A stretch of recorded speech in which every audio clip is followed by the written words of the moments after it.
दोस्तों नमस्कार and I welcome you to current affairs this session PM Pranam Yojana. तो दोस्तों इस सेशन में हम लोग ये जानने का प्रयास करेंगे कि पीएम प्रणाम योजना क्या है, पीएम प्रणाम का फुल फॉर्म क्या है, इसके अंतर्गत अन्य कौन कौन सी प्रमुख बातें आती हैं। तो चलिए वीडियो शुरू करते हैं। पीएम प्रणाम योजना का अर्थ है promotion of alternate nutrients for agriculture management योजना।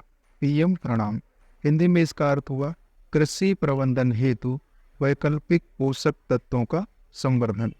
ये योजना पहली बार केंद्र सरकार द्वारा 2023-24 के बजट में इसकी घोषणा की गई थी और इस योजना का उद्देश्य है राज्य को वैकल्पिक उर्वरक प्रदान करने के लिए सहायता करना।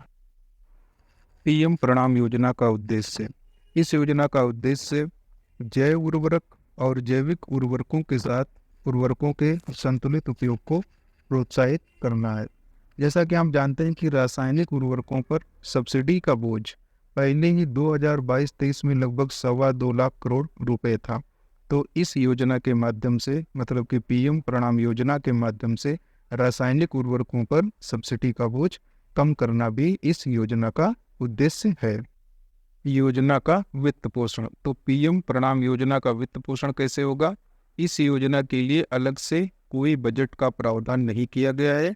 योजना को रसायन और उर्वरक मंत्रालय के उर्वरक विभाग द्वारा जो योजनाएं संचालित की जा रही हैं उनके तहत जो मौजूदा उर्वरक सब्सिडी है उसी से, उसकी बचत से इस योजना को वित्त पोषित किया जाएगा और पीएम प्रणाम योजना के लिए अलग से कोई बजट नहीं है।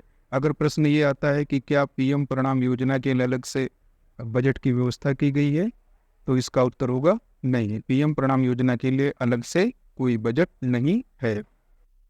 पीएम प्रणाम योजना के तहत केंद्र सरकार द्वारा राज्यों को सब्सिडी बचत का 50% अनुदान के रूप में प्रदान किया जाएगा।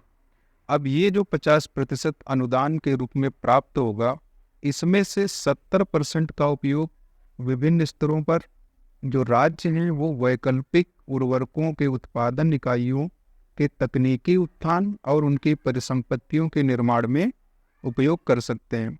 शेष जो 30% बचेगा उसका उपयोग किसान, पंचायत और उर्वरक कटौती एवं जागरूकता सृजन में शामिल अन्य हितधारकों को पुरस्कृत तथा प्रोत्साहित करने के लिए किया जा सकता है। मतलब कि 70% के लिए तो वैकल्पिक उर्वरकों की जो उत्पादन इकाइयां हैं उनके तकनीकी उत्थान या परिसंपत्तियों के निर्माण में प्रयोग किया जाएगा और शेष जो 30% है उसका उपयोग जो है वो प्रोत्साहित करने के लिए किसानों को, पंचायत, इन सबको और इनको जागरूक करने के लिए इनको पुरस्कृत करके इनको प्रोत्साहित किया जाएगा।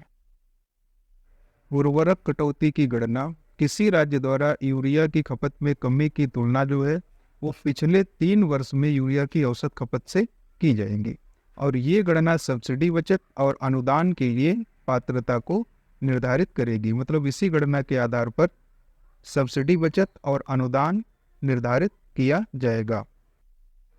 पीएम प्रणाम योजना से लाभ क्या होगा अथवा ये किस उद्देश्य को प्राप्त करने के लिए शुरू की गई है? तो इससे सतत कृषि को बढ़ावा मिलेगा। जो सतत कृषि पद्धतियां हैं उनको बढ़ावा मिलेगा, जिससे मृदा उर्वरता बढ़ेगी, पर्यावरण प्रदूषण कम होगा, दीर्घकालीन कृषि उत्पादकता को भी समर्थन मिलेगा। इसके साथ ही जो जैविक उर्वरक हैं उनके उपयोग को बढ़ावा मिलेगा और कृत्रिम उर्वरकों पर निर्भरता भी घटेगी। तो ये था पीएम प्रणाम योजना, जो कि एग्जाम की दृष्टि से बहुत ज़्यादा जरूरी है। दोस्तों इस चैनल को देखिए, लाइक कीजिए और शेयर करिए, सब्सक्राइब कीजिए।